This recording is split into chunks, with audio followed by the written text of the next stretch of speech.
YouTube viewers அனைவருக்கும் வணக்கம். நம்ம இன்றைக்கி எதை பற்றி பார்க்க போகிறோம் அப்படின்னா, தளபதி விஜய் அவர்கள் நடிச்சுக்கிட்டு இருக்கிற the GOAT the greatest of all time படத்தோட தேர்ட் சிங்கிள் ஸ்பார்க் அப்படிங்கிற சாங்கோட ரிவ்யூ தான் நம்ம இன்றைக்கி பார்க்க போகிறோம். இந்த ரிவ்யூ பார்க்க போகிறதுக்கு முன்னாடி ஒரு சின்ன வேண்டுகோள் என்ன அப்படின்னு பார்த்தீங்கன்னா, இந்த வீடியோ யார் மனதையும் புண்படுத்துவதற்காக அல்ல. என் மைண்டில் நான் பாட்டு பார்க்கும்போது சாங் கேட்கும்போது எனக்கு என்ன தோணுச்சோ அதைத்தான் நான் இங்கே உங்கள் கூட ஷேர் பண்ணுறேன். அதனால் ஏதாவது குத்தம் குறை இருந்தால், யாராவது மனசை லைட்டாக புண்படுற மாதிரி நான் ஏதாவது பேசிட்டேன்னா மன்னிச்சுக்கோங்க அப்படிங்கிறத நான் ஃபஸ்ட்டே சொல்லிக்கிறேன். அதுக்கு முன்னாடி நம்மளோட சேனலை உடனே சப்ஸ்கிரைப் பண்ணுங்கள், பக்கத்தில் இருக்க பெல் ஐக்கானை கிளிக் பண்ணுங்கள். என்ன ரிவ்யூ உங்களுக்கு பிடிச்சிருந்தா லைக் பண்ணுங்கள், ஷேர் பண்ணுங்கள், கமெண்ட் பாக்ஸில் கமெண்ட் பண்ணுங்கள்.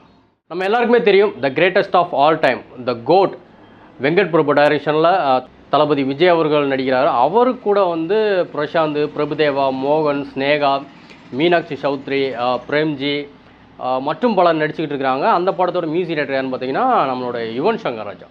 ஸோ வெங்கட் பிரபு மாதிரி ஒரு டைரக்டர் விஜயை வச்சு என்ன பண்ண போகிறாரு அப்படிங்கிற கேள்விக்கு நம்ம எல்லாருக்குமே வர ஆரம்பிச்சிருச்சு. அதனால தான் இந்த படம் வந்து இவ்வளோ ஹைப்பாக பேசப்படுது, இவ்வளோ ஹைப்பாக எக்ஸ்பெக்டேஷனில் இருக்குது. ஆனால் அந்த ஹைப் வர வர குறைஞ்சிட்டே போதும் அப்படிங்கிற ஒரு டவுட் எனக்கு வர ஆரம்பிச்சிச்சு. என்ன காரணம் அப்படின்னு பார்த்தீங்கன்னா, பொதுவாகவே பார்த்தீங்கன்னா விஜயோட படத்துலேருந்து ஒரு சாங் ரிலீஸ்னால் அது செலிப்ரேஷன் மாதிரி இருக்கும். அதாவது பட்டி தொட்டிலாம் அந்த பாட்டு பட்டையை கலப்போம் அப்படிங்கிறது அதான் உண்மை. அப்படிப்பட்ட விஜய் படத்துலேருந்து ஒரு சிங்கிள் ரிலீஸ் பண்ணுறாங்க அப்படிங்கும்போது எவ்வளோ உற்சாகமாக இருப்பாங்க. விஜய் ஃபேன்ஸாக இருக்கட்டும், இல்லை விஜயோட ஹேட்டர்ஸாக இருக்கட்டும், யாராக இருந்தாலும் சரி அந்த பாட்டை கண்டிப்பாக போய் கேட்டுருவாங்க. விஜய் ஃபேன்ஸ் கேட்குறாங்களோ இல்லை, விஜய் ஹேட்டர்ஸாக ஃபஸ்ட்டு கேட்பாங்க. அப்படிப்பட்ட ஏன்னா விஜய் சாங்ஸ் ரொம்ப நல்லாயிருக்கும் அப்படிங்கிறனால. அப்படி பார்க்கும்போது இந்த ஃபஸ்ட்டு சிங்கிள் ஒன்று விட்டாங்க. அது ஆல்ரெடி ஒரு படத்தோட ஒரு சாங்கோட காப்பின்னு சொல்லி ரொம்ப ட்ரோல் பண்ணி அந்தளவுக்கு விஜய் ஃபேன்ஸை சாட்டிஸ்ஃபேக்ஷன் பண்ணலை அப்படின்னு ஒரு பக்கம் இருந்தாலுமே பரவாயில்ல, எங்கள் தளபதி பாடியிருக்கிறாரு, அதுவே எங்களுக்கு ஒரு பெரிய ஹாப்பி அப்படின்னு சொன்னாங்க. ஓகே, செகண்ட் சிங்கிள் விட்டாங்க. அது ஒரு ஃபேமிலி ஓரியண்டான ஒரு என்ன சொல்கிறது, ஸ்னேகா அதில் வந்து விஜய்க்கு பேர் பண்ணாங்க. ஸோ அது ஒரு ஃபேமிலி சாங் மாதிரி இருந்துச்சு, ஒரு மெலடி சாங் மாதிரி இருந்துச்சு. ஓகே, அதுவும் அந்தளவுக்கு இல்லை, அது ஏதோ சாமி பாட்டோட கம்பேர் பண்ணி பேசியிருந்தாங்க. ஸோ அதுவும் அந்தளவுக்கு இல்லை அப்படின்னோடனே அப்போது விஜய் ஃபேன்ஸ் என்ன சொன்னாங்க, இல்லை தளபதி பாடியிருக்கிறாரு, அவர் வாய்ஸ் கேட்டாலே எங்களுக்கு போதும் அப்படின்னாங்க. சரி ஓகே அப்படின்ட்டாச்சு. அப்போ தேர்ட் சிங்கிள் என்னவாக இருக்கும் அப்படிங்கிற ஒரு எக்ஸ்பெக்டேஷன் பயங்கரமாக இருக்குது. தேர்ட் சிங்கிளாவது விஜய் ஃபேன்ஸுக்கு ஓரளவுக்கு கொஞ்சம் ஓகே, நாங்கள் தளபதி சாங் வந்து சூப்பராக இருக்குது அப்படின்னு சொல்லி மார்த்தட்டிக்கிற அளவுக்கு, காலை தூக்கிட்டு திரிகிற அளவுக்கு ஒரு சாங்காக இருக்கும் அப்படின்னு சொல்லி இவன்கிட்ட எக்ஸ்பெக்ட் பண்ணி த ஸ்பார்க் சாங்கை வந்து எக்ஸ்பெக்ட் பண்ணிட்டு இருந்தாங்க. ஃபைனலி அந்த சாங் ரிலீஸ் ஆகிடுச்சு. ரிலீஸ் ஆனதுக்கப்புறம் என்ன ஆச்சு, ஸ்பார்க் ஆச்சா இல்லை அப்படிங்கிறது தான் இங்கே கேள்வி. ரிவ்யூ கேட்ட ஒவ்வொரு விஜய் ஃபேன்ஸும் சொல்கிறது என்னென்னா, ஸ்பார்க் ஆகலை.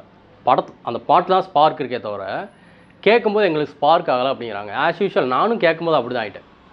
ரொம்ப எக்ஸைட்மெண்ட்டாக போய் சாங் ப்ளே பண்ண எடுத்தோடனே ஒரு பாம்பு மகுடி வாசிக்கிற மாதிரி ஒரு மியூசிக் அப்படியே ஸ்லோவாக ஆரம்பிக்குது. அப்புறம் அதே தட்டக் தட்டக் தட்டக் தட்டக்னு போகுது. யுவன் வாய்ஸில் என்ன சொல்கிறது, கங்கை அமரன் லிரிக்ஸ் எழுதியிருக்கிறாரு. ஐயோ, இந்த லிரிக்ஸ் பார்க்கும்போது பார்த்தீங்கன்னா அது என்னமோ அடிக்கடி ரிப்பீட் வந்துகிட்டே இருக்குது. Swing it, feel it, touch it, break it, இந்த மாதிரி அது மட்டும் ரிப்பீட் வந்துக்கிட்டே இருக்குது. இந்த பாட்டை கேட்கும்போது எனக்கு என்ன ஃபீல் ஆச்சுன்னா, அந்த வந்தா நின்னா பார்த்தா ரீபீட்டு அப்படின்னு ஒரு சாங் இருந்துச்சு, அந்த மாதிரி இருக்குது. அதான் அது கேட்க நல்லா இருந்துச்சு. இது அதோட குட்டி வெர்ஷன் மாதிரி. ஆனால் கேட்க நல்லா இல்லை, ஸ்பார்க்காக இல்லை, சாங் ஸ்பார்க்காக இல்லை. நம்ம விஜய் சாங்னோடனே ரொம்ப எக்ஸ்பெக்ட் பண்ணி பார்த்தோம், ஆனால் அந்த அளவுக்கு இல்லை. எனக்கு தெரிஞ்சு யுவனை இந்த படத்தை சேஞ்ச் பண்ணியிருந்திருக்கலாம், இந்த ஒரு படத்துக்கு ஆகுது அப்படிங்கிறது தான் இங்கே விஜய் ஃபேன்ஸ் பல பேரோட தாட்டாக இருக்குது. நிறைய பேர் அதான் சொல்கிறாங்க, யுவனை மாற்றிருந்து வேறு யாராவது போட்டிருக்கலாம். லிரிக்ஸிஸ்ட்டும் அப்படி தான், விவேகாவை போட்டுருந்துருக்கலாம், ஏன் கங்கை மரன் போட்டாங்க, லிரிக்ஸும் ரொம்ப ஸ்பார்க்காக இல்லை, கேட்சியாக இல்லை அப்படிங்கிறாங்க. அதுவும் இல்லாமல் விஜய் படத்தில் ரொம்ப நாள் கழித்து டபுள் மீனிங்கில் வரக்கூடிய லிரிக்ஸ் எல்லாம் உள்ளே இருக்குது அப்படின்னு சொல்கிறாங்க. அப்புறம் டிஇஏஐ சம்திங் ஏதோ சொல்கிறாங்க, அதெல்லாம் யூஸ் பண்ணி விஜய் வந்து இந்த பாட்டு பார்த்தீங்கன்னா நிறைய பேர் சொல்கிறது என்னென்னா, என்னோடய ஃபீலிங் நிறைய பேர் விட்டுருங்க. இப்போ என்னோடய ஃபீலிங் என்ன பார்த்தீங்கன்னா, அது ஏதோ சப்பி போட்ட கொட்டை மாதிரி மூஞ்சி, அது ஒரு மாதிரி உள்ளே போய் ஒரு எக்ஸ்ப்ரெஷன் கொடுக்குற இந்த அப்படின்ட்டு. அது எப்படி இருந்துச்சுன்னா,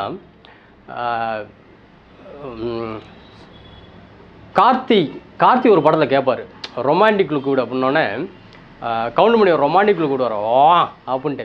அந்த மாதிரி இருக்குது அந்த மூஞ்சி. ஸோ பார்க்க நல்லா இல்லை, விஜயோட இந்த ஃபேஸ் பார்க்க நல்லா இல்லை. அதாவது நீங்கள் தாடி, அந்த ஓல்டு விஜய்க்கு தாடி வச்சுட்டு இந்த யங் விஜய்க்கு தாடி இல்லாமல் ஒரு க்ளீன் ஷேவ் பண்ணி, இல்லை சின்ன குறுந்தாடி வச்சுட்டு இப்படி போயிருந்துருக்கலாம். இந்த ஏஐ பண்ணுறேன் டிஇ பண்ணுறேன்னு சொல்லி மூஞ்சை ஒரு மாதிரி ஆக்கி அது ரொம்ப நல்லா இல்லை. அதேமாதிரி ஸ்டெப்பு பார்த்தீங்கன்னா ரொம்ப ஒஸ்ட்டாக இருக்குது. ஒரு ரிவ்யூ பார்த்தேன், அதில் அவன் சொல்கிறான், விஜய் ஃபேன்ஸே சொல்கிறாப்புல சாணி மிதிக்கிற மாதிரி இருக்குது அந்த ஸ்டெப்பு அப்படிங்கிற மாதிரி. அப்படி தான் இருக்குது அந்த ஸ்டெப்பு. ஏன்னா இதுக்கு முன்னாடி பார்த்தீங்கன்னா இப்போ லாஸ்ட்டாக வந்த லியோ படத்துலலாம் அவ்வளோ நல்லா இருக்கும் சாங்ஸு. ஆனால் இதில் வந்து ஸ்டெப்பும் நல்லாயிருக்கும். இந்த படத்தில் வந்து சாங்கும் நல்லா இல்லை, ஸ்டெப்பும் நல்லா இல்லை. அப்படிங்கும்போது பெரிய டிசப்பாயின்மெண்ட்டு. ஸோ தயவு செஞ்சு யுவன்கிட்ட நான் என்ன சொல்கிறேன்னா, தயவு செஞ்சு நீங்கள் போதும் விளையிருங்க. நீங்களே வந்து வாரண்டரி ரிட்டையர்மெண்ட் கொடுத்துட்டு விளையிருங்க ஃபில்ம் இண்டஸ்ட்ரியை விட்டு. சும்மா போட்டு பிடிச்சி ஃபில்ம், அதாவது சினிமா உங்களை விட்டுருச்சு, நீங்கள் தான் அதை பிடிச்சி தொங்கிட்டு இருக்கீங்கன்னு நினைக்கிறேன். நான் இங்கே தான் இருப்பேன், நான் இங்கே தான் இருப்பேன், அடம் பிடிக்கிறீங்க. தயவு செஞ்சு வேண்டாம். உங்கள் அப்பா கூட சூப்பராக இன்னும் மியூசிக் போட்டுக்கிட்டு இருக்காரு, நீங்கள் ஃபீல்ட் அவுட் ஆகிட்டீங்க. வெங்கட் பிரபு மாதிரி ஆளுங்க தான் உங்களை பிடிச்சி நிப்பாட்டிகிட்டு இருக்கிறாங்க. வெங்கட் பிரபு மாதிரி ஆளுகளும் இல்லைன்னா நீங்கள் எப்போது சினிமா விட்டு போயிருப்பீங்க. அதுதான் உண்மை. ஏன்னா விஜயோட லாஸ்ட் படம் போது எப்படி இருக்கணும் ஆல்பம், லாஸ்ட் படம் அடுத்து தான். பட் லாஸ்ட்டு ஒரு 2 படத்தை நம்ம எடுக்கும் போது என்னவாக இருக்கணும், விஜயோட சாங்ஸ் வந்து அல்டிமேட்டாக இருக்கணும். விஜயோட படங்கள் பொதுவாக வந்து ஹிட் ஆகுதோ இல்லையோ, அவரோட சாங்ஸ் எல்லாம் அல்டிமேட்டாக ஹிட் ஆகும். ஆனால் இந்த படத்தில் படம் ஹிட் ஆகுதோ இல்லையோ, சாங் ஃப்ளாப் என்னை பொறுத்த வரைக்கும். 3 சிங்கிளுமே விட்டாங்க, 3மே ஃப்ளாப்பு தான். இது விஜய் அப்படிங்கிறனால தான் 40 லட்சம் பேர் 4 மில்லியன் வியூஸ் பார்த்துருக்காங்க இந்த 20 ஹவர்ஸில். இதே வேறு ஏதாவது ஹீரோவுக்கு இந்த சாங்கை போட்டு அதாவது இந்த டாப் 10, அதாவது என்ன சொல்கிறேன், அந்த டாப் 4க்கு கீழே இருக்கிற யாருக்காவது இந்த ஒரு மியூசிக் ஈவெண்ட் போட்டிருந்தா அப்படின்னா 5 லட்சம் வியூஸ் கூட தாண்டாது. அதான் உண்மை. வெங்கட் பிரபு தயவு செஞ்சு உங்கள் படங்கள் நல்லாயிருக்கு, ஆனால் இவனை மட்டும் மாற்றிடுங்க அப்படின்னு தான் சொல்லுவேன். அதே மாதிரி ஃபைனலி இந்த பாட்டு ஸ்பார்க் ஆச்சுன்னு கேட்டால் இல்லை, கரண்ட் வரும்னு இப்படி தொட்டோம்னா நமத்து போயிருக்கு கம்பி, ஸ்பார்க் இல்லை. ஸோ அடுத்த சிங்கிளாவது நாங்கள் எதிர்பார்க்கல இவன்கிட்டேருந்து. அது அடுத்த சாங்கு நான் அடுத்த சிங்கிள்னு ஒன்று விட்டீங்கன்னா நாங்கள் எதிர்பார்க்கவே மாட்டோம். அடுத்து நாங்கள் நார்மலாக ஒரு பாட்டு வருது, ஓகே கேட்போம், எவனா சொல்லிட்டு கேட்பான் அப்படிங்கிற மாதிரி போகும் போல இருக்குது. ஸோ இதுதான் என்னோடய ரிவ்யூ. யாராவது மனசை புண்படுத்தி இருந்துச்சுன்னா என்னை மன்னிச்சிருங்க. பட் இதுதான் உண்மை. சாங்கு ரொம்ப மொக்கையாக இருக்குது, நல்லா இல்லை.